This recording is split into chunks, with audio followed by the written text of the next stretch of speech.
Pregnant হতে না হতে কখনো কোমরে ব্যথা করছে বা কখনো মাথা ব্যথা করছে বা বিভিন্ন জায়গায় ব্যথা যন্ত্রণা হতে শুরু করেছে। তো এই ধরনের ব্যথা যন্ত্রণার কথা যখনই মা ঠাকুমাদের জানায়, তারা হঠাৎ করে বলে উঠলেন, দেখবি তোর ছেলেই হবে বা মেয়েই হবে। এই কথাটা নিশ্চয়ই আপনিও শুনেছেন। হ্যাঁ, বিশেষত এটা কিন্তু আমার প্রেগনেন্সিতে বারবার বলা হতো। তো এই বিষয়ে অনেকে জানতে চেয়েছেন যে পেটের মধ্যে ছেলে সন্তান থাকলে ঠিক কোন কোন জায়গায় বেশি পরিমাণে ব্যথা হয় বা কোন কোন জায়গায় ব্যথা হলে বুঝবো যে ছেলে সন্তান হতে চলেছে। তো এই বিষয়ে কিন্তু আমি আমার নিজস্ব পার্সোনাল এক্সপিরিয়েন্স শেয়ার করব। ভিডিওটা শেষ পর্যন্ত দেখুন, আশা করি আপনার জন্য অনেকটা হেল্পফুল হবে। তার জন্য অবশ্যই ভিডিওটা মন দিয়ে দেখুন, আর ভিডিওটা ভালো লাগলে, ইনফরমেটিভ মনে হলে বেশি বেশি শেয়ার করুন, পারলে একটা লাইক করুন, আর যারা চ্যানেলে নতুন রয়েছেন চ্যানেলটাকে সাবস্ক্রাইব করে দেবেন। চল ভিডিও বেশি যাওয়া যায়। নমস্কার, দেশকোণ পঞ্চুর আরেকটি নতুন ভিডিওতে সকলকে স্বাগত। তো ভিডিওতে এগিয়ে যাওয়ার আগে একটা ছোট্ট প্রশ্ন রাখি, সেটা হলো আপনার প্রেগনেন্সির কত মাস চলছে কমেন্ট বক্সে জানাবেন। এবারে দেখুন, সাধারণত গর্ভাবস্থায় কারো কারো ক্ষেত্রে কোমরে ব্যথা খুব বেশি পানে করে, আবার কারো কারো ক্ষেত্রে তল পেটের জায়গাটাতে খুব বেশি ব্যথা করছে, কারো ক্ষেত্রে পেটের বাম পাশে খুব বেশি ব্যথা করছে। তো বিভিন্ন জায়গায় কিন্তু ব্যথা যন্ত্রণা হতে দেখা দিয়ে থাকে, কারো ক্ষেত্রে কম, কারো ক্ষেত্রে বেশি। তো এটা দেখে কিন্তু বিশেষত আমাদের দিদা কাকিমারা বারবার বলে থাকেন যে এটা ছেলে হওয়ার লক্ষণ বা মেয়ে হওয়ার লক্ষণ। তো বিশেষত আমার প্রেগনেন্সির সময় কিন্তু এটা বারবার বলা হতো, আমি প্রথমেই বললাম। সেক্ষেত্রে আমার ক্ষেত্রে কিন্তু অনেকটাই মিলে যায় এবং আমার ক্ষেত্রে একটা ছেলে সন্তান হয়। তো চলুন আপনাদের সাথে এই বিষয় শেয়ার করি। তো আপনাদের ঠিক কোন কোন জায়গায় ব্যথা যন্ত্রণা হচ্ছে কমেন্ট বক্সে জানাবেন। দেখুন, এই বিষয়ে প্রথমত যে জিনিসটা বলা হয়ে থাকে সেটা হলো কোমরে ব্যথা। দেখুন, প্রেগনেন্সিতে অনেকের ক্ষেত্রে কিন্তু কোমরে ব্যথা খুব বেশি থাকে, আর প্রথম দিক থেকেই থাকে। আবার অনেকের ক্ষেত্রে থাকে যে প্রেগনেন্সিতে খুব একটা কোমরে ব্যথা হয়নি, শেষের দিকে একটু কোমরে ব্যথা ছিল, তারপরে আর করেনি। তো এই ধরনের লক্ষণটা দেখে অনেকে বলেন যে আমার ক্ষেত্রে কোমরে ব্যথা ছিল আর আমার ক্ষেত্রে ছেলে সন্তান হচ্ছে। আবার অনেকে বলেন আমার ক্ষেত্রে কোনো রকম কোমর ব্যথা ছিল না, কিন্তু আমার ক্ষেত্রে মেয়ে সন্তান হচ্ছে। তো এটা কিন্তু একটা বলা হয়ে থাকে, বা এটা কিন্তু বিশেষত আমাদের দিদা কাকিমারা যেটা কিন্তু আমাকে বারবার বলতেন যে কোমরে ব্যথা কি করছে, তাহলে ছেলেই হবে। তো এটা কিন্তু আমার সাথে মিলে যায়। গর্ভাবস্থায় যদি কোমরে ব্যথা খুব বেশি হয়ে থাকে, তাহলে ছেলে সন্তান হতে পারে আপনার ক্ষেত্রে। এটা কিন্তু বারবার বলা হয়ে থাকে। আচ্ছা, দ্বিতীয়ত যে ব্যথার কথা বলা হয় যে প্রেগনেন্সিতে যদি আপনার ক্ষেত্রে স্তনের মধ্যে কোনো একটা জায়গায় খুব বেশি ব্যথা হয়ে থাকে, মানে প্রেগনেন্সিতে স্তনের আকার বাড়ে, স্তনে জায়গাটা ভারী হতে শুরু করে এবং স্তনটা আকারে ফুলতে শুরু করে। এই লক্ষণটা কিন্তু প্রত্যেকের ক্ষেত্রে কম বেশি দেখা দেয়। তবে দেখবেন যে কোনো একটা দিকের স্তনটা কিন্তু একটু বেশি ভারী লাগছে, একটু বেশি ব্যথা অনুভূত করছে, বা একটু বেশি ব্যথা অনুভূত হচ্ছে। খুব বেশি ব্যথা অনুভূত করে না, সাধারণত একটার থেকে আরেকটা কিন্তু একটু বেশি ভারী লাগা, একটু বেশি ব্যথা অনুভূত হওয়া, এই ধরনের লক্ষণটা কিন্তু কম বেশি অনেকের মধ্যেই দেখা দেয়। তবে আপনি এই সময় দেখুন যে কোন দিকের স্তনটা বেশি ব্যথা অনুভূত করছে, কোন দিকের স্তনটা বেশি ভারী লাগছে, ডান দিকে নাকি বাম দিকে। বলা হয়ে থাকে যে এই সময় আপনার ক্ষেত্রে যদি ডান দিকের স্তনটা বাম দিকের তুলনায় একটু বেশি ভারী লাগা, বেশ ফলা অনুভূত হয়ে থাকে, তাহলে এটাও কিন্তু ছেলে সন্তান হওয়ার লক্ষণ। তৃতীয় লক্ষণটা কথা বলি।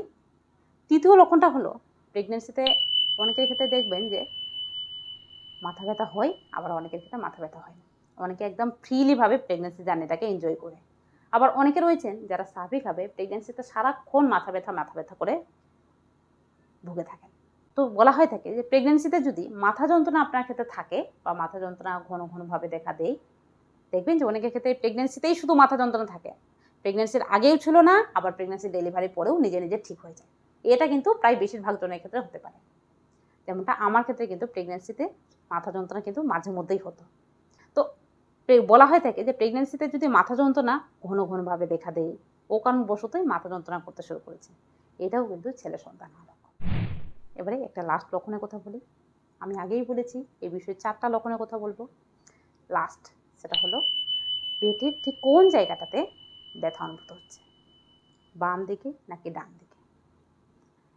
প্রেগনেন্সিতে যদি আপনার ক্ষেত্রে বাম দিকের জায়গাটাতে হালকা ব্যথা অনুভূত হয়ে থাকে, বাম দিকের জায়গাটাতে কাত হয়ে শুয়ে থাকতে ভালো লাগছে, কাত হয়ে থাকতে ভালো লাগছে, এক্ষেত্রে এটাও কিন্তু ছেলে সন্তান হওয়ার লক্ষণ। কারণ প্রেগনেন্সিতে এটা একটি প্রচলিত ধারণা, আর এটা কিন্তু অনেকের ক্ষেত্রে মিলে যায়, যেটা বাচ্চা কিন্তু বাম দিকে বেশি থাকে আর ডান দিকে নড়াচড়া করে। মানে পেটের মধ্যে যদি ছেলে বাচ্চা থাকে, সেই ছেলে বাচ্চা কিন্তু বাম দিকে থাকে আর ডান দিকে নড়াচড়া করে। এটা আশা করি প্রত্যেকে শুনেছেন।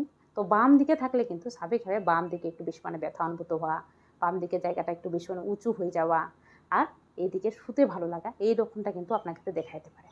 এটাও কিন্তু ছেলে সন্তান হওয়ার লক্ষণ। তো এটা কার কার ক্ষেত্রে মিলে যাচ্ছে কমেন্ট বক্সে জানাবেন। এর মধ্যে কিন্তু অনেকটাই আমার ক্ষেত্রে মিলে যায়। এর আগের ভিডিওতেও কিন্তু আমি অনেক কিছুই শেয়ার করেছি, তবে আজকের ভিডিওটাতে স্পষ্টভাবে কিছু ব্যথা যন্ত্রণার কথা বলেছি, যেটা কিন্তু আমার ক্ষেত্রে মিলে যায় এবং আমার ক্ষেত্রে একটা ছেলে সন্তান হয়। তবে প্রথমেই বলে দিই, এগুলো কিন্তু কোনো রকম বিজ্ঞান রকম ভিত্তি নেই। বিশেষত এগুলো দিদা কাকিমারা বারবার বলে থাকেন, অনেক গর্ভবতী মাকে দেখে বলে থাকেন, যেটা অনেকের ক্ষেত্রে মিলে যায়। তবে সবার ক্ষেত্রে মিলে যায়, সবার ক্ষেত্রে সব লক্ষণ যে মিলে যাবে তেমনটা কিন্তু হয় না। অনেকের ক্ষেত্রে 1 থেকে 2টা লক্ষণ মিলে আর ছেলে সন্তান হয়ে যায়। আপনার ক্ষেত্রে ঠিক কোন কোন লক্ষণ মিলে যাচ্ছে কমেন্ট বক্সে জানাবেন। তো অবশ্যই মনে রাখবেন, এই ব্যথা যন্ত্রণা দেখে কিন্তু 100% ভাবে কখনোই বলা যায় না আপনার ক্ষেত্রে ছেলে হবে। গর্ভাবস্থায় ছেলে হবে নাকি মেয়ে সেটা কিন্তু আগেই নির্ধারিত হয়ে যায়। প্রেগনেন্সি লক্ষণ দেখে শুধুমাত্র আমরা অনুমান করতে পারি, যেটা অনেকের ক্ষেত্রে মিলতে পারে, আবার অনেকের ক্ষেত্রে 50% নাও মিলতে পারে। তার জন্য গর্ভের সন্তান ছেলে আছে নাকি মেয়ে, যে থাকুক সে সুস্থ থাকুক, সুস্থভাবে বৃদ্ধি পাক, তার জন্য কী করতে হবে? তার জন্য এই সময় হেলদি খাবার খেতে হবে, হেলদিভাবে থাকতে হবে, ঠিকঠাক রেস্ট নিতে হবে, আর কোনো ধরনের চিন্তা টেনশন করা কিন্তু এড়িয়ে যেতে হবে। কারণ একটা মা যখনই সুস্থ থাকবে, বাচ্চা কিন্তু অটোমেটিকলি সুস্থ থাকবে। তার জন্য একটা মাকে কিন্তু হাসি খুশি থাকতে হবে। আপনি যদি একটা সুস্থ সবল সন্তান চান, তাহলে কিন্তু প্রেগনেন্সি জার্নিটাকে আপনাকে যতটা হোক আনন্দ থাকতে হবে আর হাসি খুশি থাকতে হবে। আর এই সময় প্রয়োজনীয় যে জিনিস, ঠিক সময় মতো ওষুধ খাওয়া, ঠিক সময় মতো খাবার খাওয়া, এই জিনিসগুলো কিন্তু অবশ্যই করতে হবে। তাহলে কিন্তু একটা সুস্থ সবল বাচ্চা জন্ম হবে। তাছাড়াও বর্তমান জগতে ছেলে এবং মেয়ে দুজনেরই সমান অধিকার রয়েছে। তার জন্য এই সময় হাসি খুশি থাকুন, আনন্দে থাকুন, আর যে আসুক সে সুস্থ সবলভাবে আসুক, তাকে কিন্তু আনন্দের স্বাগত জানাতে হবে। তার জন্য নিজেকেও সুস্থ রাখুন। আশা করি আজকের ভিডিওটা অনেকটা হেল্পফুল হয়েছে প্রত্যেকটা মায়েদের জন্য। আজকের ভিডিওটাতে শুধুমাত্র আমি আমার পার্সোনাল এক্সপিরিয়েন্স শেয়ার করেছি। আপনাদের কেমন লাগলো কমেন্ট বক্সে জানাবেন। আর ঠিক কোন কোন বিষয়ে আপনারা ভিডিও চান, এই বিষয়েও আপনারা কমেন্ট বক্সে জানাতে পারেন। চলুন আজকে ভিডিওটা এই পর্যন্ত, দেখা হবে আরেকটি নতুন ভিডিওতে খুব শীঘ্রই।